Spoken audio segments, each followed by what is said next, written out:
Hi, today we will be looking into the AWS global outage and discussing the root cause analysis. On Monday, 20 October 2025, the unimaginable happened in one of the world's most gigantic cloud service providers. The Amazon Web Services experienced a major outage, impacting millions of users and a number of globally recognized companies, from retail, banks, payment systems, entertainment, social media, to mention just a few. Just a side note, AWS holds around 30% of the cloud computing market share, and that's according to Gartner. With modern system architecture and microservices being so vastly adopted in the software engineering space, most systems have seamlessly adopted AWS as a reliable cloud service provider. AWS has a number of unique selling points, some of which are an innovator, trendsetter in the cloud technologies, resilient and proven rapport, trust, reliability in service delivery, and availability over time. Now, back to the outage. What really happened? According to a report from Aljazeera, the main issue started from the main data centers in Virginia, USA. After a technical update, a connection between different computer programs of DynamoDB. Now, if you're not familiar with DynamoDB, I'll link a video where I discuss in detail what DynamoDB is and you can understand how it works. According to Reuters, the main issue points to a domain name system, DNS for short, which prevented applications from finding the correct address for AWS DynamoDB API, a cloud database relied upon to store user information and other critical data. So, in essence, DynamoDB stores data as a normal database, but Dynamo is a NoSQL, a key value paired database.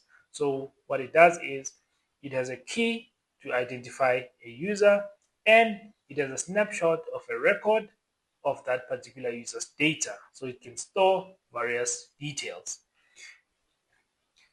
To break this even further, this means systems, applications that require an address to a particular service could not get the correct address or were unable to get the address details entirely because of the routing in DynamoDB. So that not being available, therefore those systems or those applications are unable to map network traffic correctly to the required services. Just to take you through a potential failure that I myself foresee on based on what was reported. So looking at this diagram, this is a normal cloud operation. We have web traffic, which is normal users like me or yourself, or like a business where they use their web pages rely on AWS or their mobile apps rely on AWS. So we come in as internet traffic, we hit AWS, and through their abstracted layers, they're able to provide services to us without us facing any issues, right? And this is the normal working day. And if I jump quickly to the potential failure point, which I foresee based on the report, if you look at this diagram, we still have internet traffic, which will be normal users or businesses that are running on AWS, where they have a number of services. They come in with via AWS Cloud. AWS Cloud has abstracted layers, as I've mentioned, and those layers perform checks and balances, verifications and validations.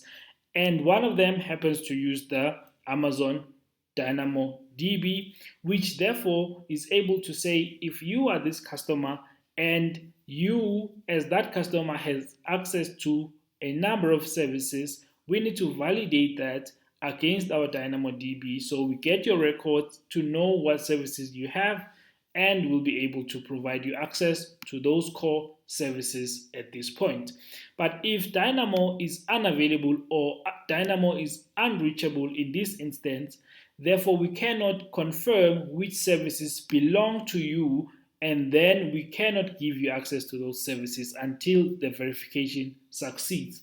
And that is the main issue that has come up in the reports. And because of this particular blockage on the validation layer, we are unable to reach the core services that then feed data back to the internet traffic as per normal. In conclusion, the learning in cloud-based system architecture is that systems need to follow robust fault-tolerant standards and resilience with adequate fallback mechanisms should a cloud dependency signal a unstable connection. This will boost client-facing services as well as applications and minimize customer impact. I hope this was helpful and you get to understand how to be fault tolerant and resilient with your system design going forward. For now, cheers.